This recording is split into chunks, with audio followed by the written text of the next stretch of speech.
What would you say about people that say that you're glorifying the gangster life, you know, the drugs and all that? Do you feel a certain way about what people might have to say about you writing a book about a character that was considered in many ways quite menacing? Well, it's interesting as far as Meech as a character and exploring his character, because he, you know, like every human being, I think he has some really good traits and some really bad traits, you know. And I wanted to get into the mind of somebody who, you know, by some accounts, to the street in Detroit, he was a star. He was a hero. He was viewed by many people as a hero. I didn't want to make him a hero. I didn't want to make him a villain. I wanted to make him a person. You know, and that was sort of my intent. And so that, I hoped that by taking that tack, that it was not glorifying the drug game. You know, I think that in the end, what happened to them should hopefully be a deterrent to people who, you know, thinking that that's a glamorous life. You know? I think what I kind of liked about it is that you do paint him as a character that does all those things, but at the same time is very much a family guy, very much cared about his crew, and I think that kind of speaks on the loyalty that he generated with his people, because he really seemed to have been the kind of guy that treated his followers very well. Any closing words for the book? Anything you would like us to know about the book and where it's going? Is there talks of a movie? What can we expect next? I'm hopeful that there's going to be a movie. There, you know, the rights to the book had sold early on for the film rights, and then had expired. You know, that happens a lot. You know, a book can have 4 different rights sold. Are we going to get to hear the other brother's story? Do you know yet? I'm really hopeful. Actually, Meech was willing to talk to me. Terry, and I was going through Terry's attorney at this time. It was before he was in prison.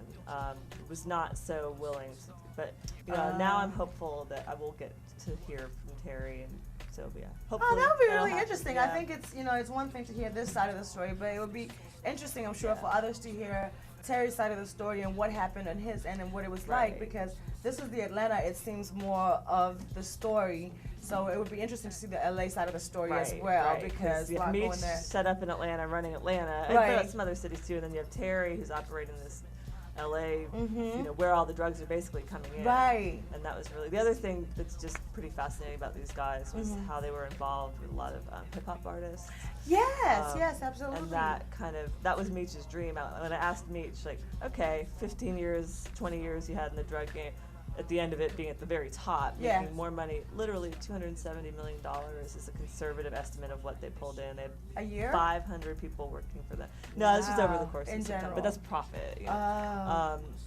You know, what was the high point? I asked him, and he was like, oh, definitely pushing Jeezy, which you know, he likes to believe, and I think Jeezy would say the same thing, that he had some influence on Jeezy's career. I think in the book you kind of described that moment as him saying that it felt better than the drug and everything that he had been through at that point.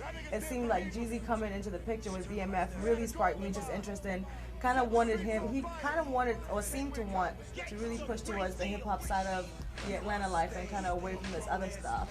He wanted to legitimize. Jeezy says he wanted to. I think it was off to a good start. He had picked a really great artist, because we all know that Jeezy is now one of the hottest artists. So, but he wasn't, you know, Jeezy wasn't his artist. Meech helped promote Jeezy, and Meech did have a record label, but Jeezy didn't sign it up. Well, it was really awesome talking to you. I hope everybody goes out and gets this book. The author's name is Shalhoup. Go get it. It's available at Borders, Barnes & Noble, Amazon, all that good stuff. Awesome. Well, this is Hip Hop ABC. My name is Nyantia, and thank you for joining us today. Let's go for another round. Trap it down. CTE. The affiliates. Y'all ready? Gangsta Brazil. Y'all niggas didn't believe us. Turn the lights down. We had a goal in mind. Set the streets on fire. Think we accomplished it. Gangsta Brazil. Here I stand, a grown-ass man, all by myself, a grown-ass man. A young nigga with some grown-ass plans, but don't point fingers, you don't know that man. You don't know it's hard, you don't know it's pain. You ain't looking through that scope, you don't know it's aim. Minus all the videos, stickers, and flyers. Most of these rappers are Gangsta Brazil. We make